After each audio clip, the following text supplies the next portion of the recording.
자, 지금부터 여러분 우리 테마 26 양도의 개념에 관련된 문제 좀 살펴보도록 하겠습니다. 자, 요 양도의 개념에 관련된 문제는 시험에 아주 잘 나와요. 그래서 여러분 이 양도의 개념에 관련된 내용 좀 잘 정리해 주시기 바랍니다. 별표 3개 정도. 예. 자, 그러면 일단 우리 양도소득세에서 말하는 양도가 뭐냐라는 거 좀 가볍게 한번 정의 좀 한번 내려보겠습니다. 예. 그러면 양도소득세에서 말하는 양도라는 것이 도대체 뭐냐 그 얘기입니다. 즉 양도소득세에서 양도소득세 과세 대상이 되려면 우리 앞에서 배웠던 소득세법에서 과세 대상으로 열거된 재산을 양도를 했을 때만 과세가 되는 건데, 그러면 양도소득세에서 말하는 양도는 뭐를 말하냐? 우리 교재 나오는 것처럼 공부상에 등기 등록하는 관계없이 그 자산이 유상으로 사실상 이전되어야 됩니다. 그래서 양도소득세에서 말하는 양도는 이 최소 이 두 가지 조건을 모두 충족합니다. 첫째 무슨 양도가 된다 그러면 유상양도이어야 한다는 거예요. 그 다음에 두 번째 사실상 소유권이 넘어갔어야 된다 그입니다. 그러니까 어떤 형식적으로는 넘어갔다 하더라도 그것이 사실상 이전이 아닐 때는 이때는 양도로 보지 아니한다는 거죠. 그래서 최소한 유상양도이면서 그것이 사실상 소유권이 어떻게 된다 이러면 넘어갔어야 된다 그 얘기죠. 그 다음에 여기 하나가 더 들어온다면 뭐가 있냐면 이 양도소득세가 과세가 됐더니 여러분 이 양도 행위는 일시적 우발적 양도됩니다. 일시적 우발적인 양도이어야 한다. 그럼 여기서 여러분 일시적 우발적 양도라는 것은 뭐를 말하냐? 그 양도 행위가 사업 행위가 아니어야 한다 그 얘기입니다. 사실상 유상양도라더라도 여러분 그것이 부동산 매매업자나 주택 신축 판매업자처럼 사업행위로 할 때는 사업행위로 양도를 할 때는 이때는 양도소득세로 과세가 되는 것이 아니라 여러분 종합소득세로 과세가 됩니다. 종합소득세로 과세가 된다. 그래서 이 종합소득 중에서도 바로 사업소득으로 분류가 되어 과세가 됩니다. 그래서 결론은 양도소득세가 과세가 되기 위해서는 그 양도행위는 사업행위가 아니어야 된다. 그러다 보니까 무슨 양도된다 여러분? 일시적 우발적 양도이어야 한다 그 얘기예요. 자, 그 다음에 우리가 여기서 유상. 그럼 여러분 여기서 말하는 유상은 뭐를 말하냐면 여러분 대가 관계가 존재하는 걸 말합니다. 그러니까 부동산 등 양도소득세 과세 대상이 넘어가면 거기에 대한 뭔가 반드시 대가를 어떻게 된다? 받아야 된다는 얘기죠. 대가가 있는 걸 바로 뭐라는 거예요, 여러분? 유상양도라는 거죠. 그러면 대가를 받지 않으면은 이거는 무상이 아니라 유상이 아니라 뭐가 되는 거죠, 여러분? 무상이 되는 거죠, 무상. 그러면 이렇게 사실상 소유권이 넘어갔는데도 불구하고 대가를 받지 않은 무슨 양도면 무상양도일 때는 이때는 양도로 보는 것이 아니라 바로 상속과 증여로 모아서 여러분 바로 상속세나 증여세가 가야 됩니다. 그래서 항상 소유권이 이전이 되는 것에서 대가 관계가 존재하지 않는 무슨 양도이면 무상양도이면 상속세나 뭐로 과세한다라고는 증여세로 과세하는 것이지 양도소득세로 과세하지 않습니다. 그러니까 이때 이 상속세나 증여세는 어떤 공통점이냐? 무상으로 소유권이 넘어갔다는 게 특징입니다. 그래서 이렇게 무상으로 넘어갔을 때는 이때는 양도자한테 과세하는 것이 아니라 항상 양수자, 재산을 받는 사람한테 바로 상속세나 증여세가 하는 거죠. 다만 차이점은 상속은 여러분 사망으로 인해서 소유권이 이전되는 것을 말하고요. 증여세는 바로 증여로 인해서 재산의 무상이 이전될 때 부과되는 게 증여세고 이때 다 누가 되는 거냐면 수자죠. 다만 상속을 받았을 때 재산을 받는 사람은 뭐라는 거고 여러분? 상속인이라고 그러는 거고요. 증여에서 재산을 받은 사람을 뭐라는 거죠, 여러분? 수중자란다는 거. 이런 용어도 여러분 좀 기억해 두셔야 합니다. 그러면 돌아가신 분을 뭐라고 한다, 여러분? 피상속인이라 한다. 그래서 피상속인이 돌아가시면서 상속을 받으면 그때는 상속인한테 뭐가 부과된다, 여러분? 상속세가 부과되는 것이고, 증여자, 재산을 준 사람을 여러분 증여자라 하는 거고요. 재산을 하게 되면 증여자가 재산을 증여하면 그 재산을 받은 사람을 뭐라 한다 여러분? 수중자라고. 이 수중자한테 뭐가 부과된다 여러분? 증여세가 과세가 되는 거죠. 그래서 양도소득세가 과세가 되려면 반드시 대가가 존재하는 무슨 양도된다? 유상양도다. 그래서 대가가 있기만 하면 여러분 대가를 뭘 받았냐? 어떤 대가를 받았냐? 종류를 묻지 않습니다. 종류를. 또는 네가 양도를 하고 싶어서 양도한 거냐 아니면 법률 등에서 강제적으로 양도한 거냐 이러한 양도 의사의 유무를 묻지 않습니다. 양도 의사 유무를 묻지 않고 무조건 양도소득세가 왔어야 되는 거죠. 그래서 결론은 양도소득세에서 말하는 양도라면 공부상의 등기 등록 등과는 관계없이 그 자산이 유상으로 사실상 이전되는 것을 말한다. 그러면 지금부터는 구체적으로 어떤 경우에 그러면 양도를 볼 것이고 어떤 경우에는 양도를 보지 않을 것이냐 이 양도를 보는 경우와 양도를 안 보는 경우를 구분해야 되는데 여러분 이때 가장 양도의 개념에서 시험에 잘 나오는 게 바로 양도로 보는 경우와 양도로 보지 않는 경우의 구분 문제가 가장 시험에 잘 나온다. 전형적인 패턴은 바로 양도로 보는 경우와 양도로 보지 않는 경우를 구분하는 것이다라는 거죠. 그래서 우리 교재 보시면 양도로 보는 경우와 양도로 보지 않는 경우가 있죠. 그러면 양도로 보는 가장 전형적인 패턴이 거기 나오는 것처럼 가장 기본적인 것이 뭐죠 여러분? 매도죠. 매도. 매매했다는 얘기죠 여러분. 예. 또 교환. 교환도 여러분 맞바꾼 거죠 여러분. 예. 그러니까 당연히 이것도 양도로 보는 거죠. 또 법인의 현물 출자. 법인의 현물 출자. 자, 여러분 법인의 현물 출자라는 것은 자 회사에 돈을 대는 걸 출자를 하는데 이때 대부분 회사에 돈을 댈 때는 금전 출자가 원칙인데 얘는 부동산 등 물건으로 출자를 했다는 얘기입니다. 누구한테? 법인. 그러면 개인이 가지고 있던 부동산이 법인에게 넘어갔다는 얘기죠. 그리고 그 법인에게 넘겨주고 주식이라든지 지분을 받는 걸 바로 뭐라는 여러분? 법인의 현물 출자를 한다는 거죠. 그래서 부동산이 넘어가고 주식이나 지분을 받았기 때문에 법인의 현물 출자도 양도로 본다 안 본다? 본다는 거죠. 또 여러분 배우셨죠? 대물 변제. 대물 변제는 본래의 채무 이행에 가름하여 다른 것으로 채무를 이행하여 소멸시키는 걸 바로 모른다. 여러분 대물 변제. 다른 물건으로 대신해서 변제했다. 그 얘기죠 여러분. 자 이거 외에도 여러분 우리 재산세 같은 경우는 물납이 가능하다고 그랬죠 여러분. 그래서 납부세액이 천만 초과할 때는 그 해당 시군구에 소재하는 부동산을 물납할 수 있습니다. 이때에 이러한 물납으로 인해서 부동산이 지방자치단체에 넘어가는 것도 양도로 본다는 거죠.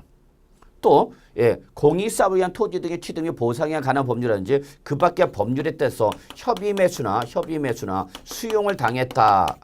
그럼 이때 협의매수나 수용은 여러분 자발적 양도가 아니라 강제적 양도입니다. 즉 그렇지만 어쨌거나 협의매수나 수용을 당하면서 나는 보상금을 받고 나오기 때문에 사실상 공공사업신자에게 토지 등이 넘어가고 대가로 보상을 받았기 때문에 역시 유상양도다. 따라서 양도로 본다는 거죠. 또 제가 은행에서 대출을 받으면서 담보를 제공했는데 부동산을 그 채무 불이행에 따라서 그 담보 제공한 부동산이 경매로 넘어갔다는 얘기죠. 이렇게 경매나 공매로 인해서 넘어갔다. 이것도 양도로 본다는 얘기죠. 즉 양도소득세가 과세가 된다는 얘기입니다. 왜냐하면 이 공매나 경매일 때는 반드시 경락을 받는 사람은 경락대금을 완납해야 되기 때문에 경락가에게는 대가적 관계가 존재하기 때문에 비록 자발적 양도가 아니라 강제적 양도지만 양도로 봐서 양도세가 과세가 된다는 걸 꼭 좀 기억해 두셔야 됩니다. 그 다음에 이제 우리가 이제 개별적으로 이 중에서 여기에 넘어가기 전에 여러분이 꼭 기억할게요. 여러분 특히 시험에 잘 나오는 게 이 교환과 대물 변제가 시험에 잘 나옵니다. 그래서 그 거래 성격이 교환이거나 대물 변제 성격을 띠면 교환이나 대물 변제 성격 띠면 양도로 본다는 걸 꼭 좀 기억해 두시고요. 자, 이번 두 번째는 이제 우리 개별 사항으로서 우리 부담부 증여라는 것이 있습니다. 자, 이거는 본질적으로 증여 계약입니다. 증여 계약을 맺는데 여러분 그 증여하는 재산에 담보된 채무를 수중자가 인수하는 조건부 증여를 바로 뭐라냐면 부담부 증여랍니다. 자, 그러면 이렇게 설명해 보죠. 제가 여러분한테 우리 공인중개사 부동산 세법을 들으신 분들한테 5억짜리 아파트 하나씩을 다 무상으로 드리겠대요. 증여해 드리겠대요. 근데 조건이 있는데 어떤 조건이냐면 제가 이 아파트를 취득하면서 은행에서 대출받은 게 2억이 남아있대요. 그러면 제가 여러분한테 뭐라냐면 제가 여기 은행 대출금 2억이 남아있는 이 5억짜리 아파트를 여러분한테 드리겠습니다. 무상으로 증여하겠습니다. 그랬어요. 그럼 여러분 받으실 거예요? 안 받으실 거예요? 받겠죠. 왜냐면 내가 대출금 얼마를 떠안아도 은행 대출금 2억을 떠안아도 5억에서 2억을 빼도 얼마 남죠? 여러분 3억이 남죠. 요걸 꼭 기억해 주시기 바랍니다. 그래서 이렇게 이러한 증여를 바로 뭐라 한다 여러분? 부담부 증여를 하는 겁니다. 부담부 증여. 그러면 이때의 부담부 증여에는 여러분 일단은 원칙과 예외로 구분하셔서 꼭 정리해 두셔야 돼요. 원칙과 예외로 구분하시는데 원칙은 뭐냐? 이러한 부담부 증여가 있게 되면 여러분 부담부 증여가 있게 되면 두 개로 구분하셔서 여러분 자 여러분 제가 5억짜리 아파트 주면서 대출금 2억을 여러분이 인수받았죠? 그걸 바로 뭐라 하죠 여러분? 채무 인수액이라는 거예요 여러분. 그래서 여러분이 인수한 채무액 2억 원 요거는 앞으로 여러분이 갚아야 할 빚이죠. 은행의 대출금을 여러분이 받았다는 얘기죠. 인수했다는 얘기죠. 왜? 증여받으려고. 그럼 이때 채무 인수액은 받은 여러분 입장에서는 이것이 채무 인수액은 앞으로 여러분 대신 갚아야 할 빚이 되는 거니까 무상이야 유상이야? 유상이죠 유상.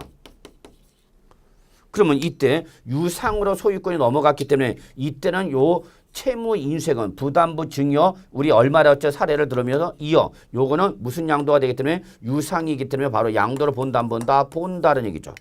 그래서 양도로 보기 때문에 요 양도로 보는 부분에서는 뭐가 부과되는 거죠 여러분? 양도소득세가 부과된다는 걸 꼭 기억해 두셔야 돼요 여러분. 양도소득세가. 그 다음에 그럼 여러분 빚을 왜 떠났죠 여러분? 자 제가 얼마짜리 준다고 했어요 여러분? 5억짜리죠. 이게 바로 뭐죠 여러분? 증여 당시 재산가액이 얼마짜리라는 얘기 여러분? 5억짜리라는 얘기죠. 5억짜리 중에서 여러분 2억을 대출금 인수받았죠? 그러면 바로 채무 인수액 얼마 빼도 2억을 빼도 그러면 증여 당시 재산가액 5억 원에서 채무 인수액 2억을 빼도 남는 가액이 얼마죠 여러분? 3억 원이죠. 3억. 이 3억 원 때문에 여러분이 바로 요 대출금 2억을 인수한 거죠 여러분? 그러면 요때 요 3억 원은 무상이에요 유상이에요? 요게는 순수한 무상양도죠. 그럼 요 순수한 무상양도는 요거는 뭐로 과세가 된다고 그랬죠 여러분? 받는 사람 수증자한테 뭐로 과세가 된다고 그랬죠 여러분? 증여세가 과세가 된다고 그랬죠 여러분? 그래서 결론은 이렇게 부담부 증여가 있게 되면 여러분 이렇게 채무 인수액에 상당한 부분은 유상양도가 되어서 이 부분은 뭘로 과세가 되는 거고 양도소득세로 과세가 되는 것이고 그 다음에 증여 당시 재산가에서 채무 인수액을 뺀 금액 이게 순수한 무슨 양도가 되고 무상양도가 되고 여기에 대해서 뭐로 증여세로 과세가 된다는 얘기죠. 그러면 부담부 증여는 여러분 한마디로 말해서 양도소득세와 증여세가 동시에 발생한다라는 거죠. 다만 전부 대해서 다 양도세, 증여세가 과세가 되는 것이 아니라 전체가액 5억 원 중에서 채무 이익이 차지하는 비중 몇 프로죠 여러분? 40%죠. 그러니까 40%만 유상양도로 보아서 40% 5억 원의 40%만 양도세 과세가 되는 거고요. 5억 원에서 2억을 뺀 금액 얼마? 3억. 3억 원이 전체가의 5억 원에서 차지한 비중 몇 프로죠, 여러분? 60%죠. 그래서 60%는 뭘로 과세하겠다는 얘기, 여러분? 증여세로 과세하겠다는 얘기죠. 그래서 결국 부담부 증여 5억짜리 중에서 40%인 2억 원은 채무인수액은 양도소득세가 과세가 되는 것이고 그 다음에 5억 원에서 2억을 뺀 3억 원은 순수한 무상양도 몇 프로? 60%. 그래서 60%는 뭘로 과세하라는 얘기야? 증여세로 과세하는 얘기입니다. 그러면 여러분 부담부 증여를 하는 이유는 뭐냐면 아무 조건 없는 단순 증여와 비교를 했을 때 아무 조건 없는 단순 증여를 비교했을 때 역시 부담부 증여보다는 단순 증여가 세부담이 큽니다. 그러면 아무 조건 없는 증여보다는 부담부 증여로 가는 것이 세부담이 조금이라도 어떻게 한다? 줄어든다는 얘기야. 그래서 결론 부담부 증여를 하는 이유는 단순 증여일 때보다 부담부 증여가 세금이 조금이라도 어떻게 한다? 줄어들기 때문에 그렇다는 걸 기억해 두셔야 됩니다. 근데 만약에 이때 예외적으로 이게 부담부 증여 당사자인데 이 부담부 증여 당사자가 배우자나 직계존비속간이다라고 합시다. 그래서 배우자나 직계존비속간의 부담부 증여를 했다. 그러면 이때는 이 배우자나 직계존비속간 요거를 저는 여러분한테 우리 두 글자로 강조를 해서 뭐라고 표현했죠 여러분? 왼수 그랬죠. 그래서 결론은 배우자나 직계존비속간이나 왼수지간의 부담부 증여를 하면 여러분 이때는 채무를 인수하지 않는 것으로 채무를 인수하지 않는 걸로 추정한다는 걸 꼭 기억해야 됩니다.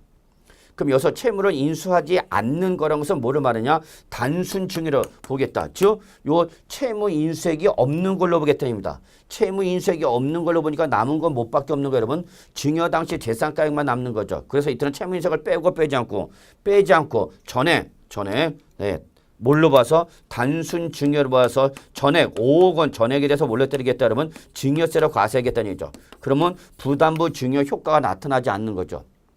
근데 주의할 것은 여러분 여기서 추정이라는 게 문제입니다. 추정은 반증의 제시를 허용하기 때문에 아닙니다. 우리가 배우자나 직계준비석이지만 채무를 인수했습니다라는 채무 인수 사실을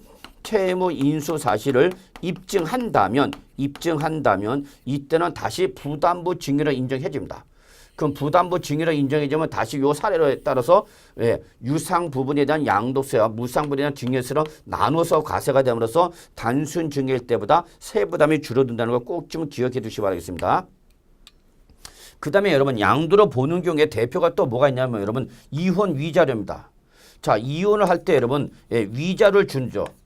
자, 이때 이 위자료를 여러분 금전으로 지급하면 과세가 되지 않는데 왜? 손해배상금이기 때문에 과세를 하지 않습니다. 근데 위자료를 금전 지급에 가름하여 부동산의 소유권을 이전해주면 이때는 요거는 돈 대신 부동산을 줌으로써 이혼 위자료 지급 채무를 소멸시킨 거기 때문에 이때는 여러분 양도로 본다는 것을 꼭 좀 기억해 두셔야 되겠습니다. 자, 그 다음에 여러분 또 하나 이혼할 때는 여러분 위자료 지급뿐만 아니라 이혼하게 되면 여러분 부부 공유 재산의 분할이라는 것이 납니다. 그래서 부부 공유 재산의 분할이라는 것은 부부가 혼인 생활 동안에 공동의 노력에 의해서 축적된 재산을 바로 부부 공유 재산인데 이거를 이혼을 원해서 분할하는 걸 바로 부부 공유 재산의 분할이라 하는데 여러분 이때 이거는 자기 몫을 자기가 찾아가는 걸로 보기 때문에 이것은 양도로 보지 않는다라는 걸 꼭 기억해 두셔야 돼요. 그래서 다시 한번 정리하면 이혼을 하는 가지서 위자료를 금전 돈으로 받지 않고 다른 부동산으로 받게 되면 이때는 양도로 본다. 그러나 부부 공유 재산의 분할이 날 때는 이거는 단순한 소유권의 분할로 보기 때문에요. 양도로 보지 않는다는 걸 꼭 좀 기억해 주시기 바랍니다. 그래서 여러분 부담부 증여가 제일 중요한 거고요. 그 다음에 시험에 잘 나는 게 바로 이혼 위자료라는 걸 좀 잡으시기 바랍니다. 자, 지금부터 여러분 양도로 보지 않는 경우 좀 정리해 봅시다. 자, 우리 교재 보시면은 여러분 양도로 보지 않는 경우 뭐 7가지가 나와 있는데 그 중에서 3가지는 꼭 기억해 두셔야 합니다. 그래서 첫째가 바로 여러분 환기 처분으로 인한 지목이나 지번의 변경 또는 보류지 충당은 양도로 보지 않는다. 이걸 외우셔야 됩니다. 무조건 지목이나 지번의 변경. 그래서 이러한 자세한 내용은 여러분 어디서 배우냐? 도시개발법 등 공법에서 배우십니다. 그래서 지목 변경이나 또는 환기 처분 이거는 양도로 보지 않는 대표 선수라는 걸 꼭 기억해 두셔야 합니다. 자, 그 다음에 두 번째 공유권의 분할입니다. 공유권의 분할은 것은 공동으로 소유하고 있던 것을 이제 단독 소유 형태로 소유권 형태를 전하는 거 불가합니다. 그래서 공유권의 분할은 공동 소유하고 있던 것을 단독 소유 형태로 전하는 단순한 소유권 형태의 전환에 불과하기 때문에 양도로 보지 않습니다. 다만 공유권의 분할이 나오면 여러분 이 분할하는 것에서 지분일의 변동이 있는지를 없는지 확인하셔서 지분일의 변동이 없는 단순 분할일 때는 양도로 보지 않습니다. 그러나 단순 분할 때 양도로 보지 않는데 지분일의 변동이 있게 되면 이때는 양도로 본다는 것을 꼭 좀 기억해 두셔야 됩니다, 여러분. 그다음에 세 번째가 바로 뭐냐, 여러분? 우리 양도담보계약입니다. 양도담보계약 체결했던 소유권 이전 이거는 단순한 담보 제공했다는 형식상 이전이기 때문에 양도로 보지 않습니다. 다만 상한일이 도래가 됐는데도 불구하고 채무를 이행하지 못해서 채무 불이행에 따라서 변제 충당됐다. 채무 불이행에 따라서 변제 충당됐다. 그럼 이때는 여러분 대물 변제가 되기 때문에 양도로 본다는 것을 꼭 좀 기억해 두시기 바라겠습니다. 자, 그래서 여기까지가 여러분이 우리 양도의 개념에 관련된 가장 기본적이고 핵심적인 내용이 됩니다. 근데 다음 쪽에 보시면 여러분 양도로 보면 판례와 양도로 보지 않는 판례가 보는 판례와 양도로 보지 않는 판례인데 이거 한번 좀 눈여겨 봐 주시고요.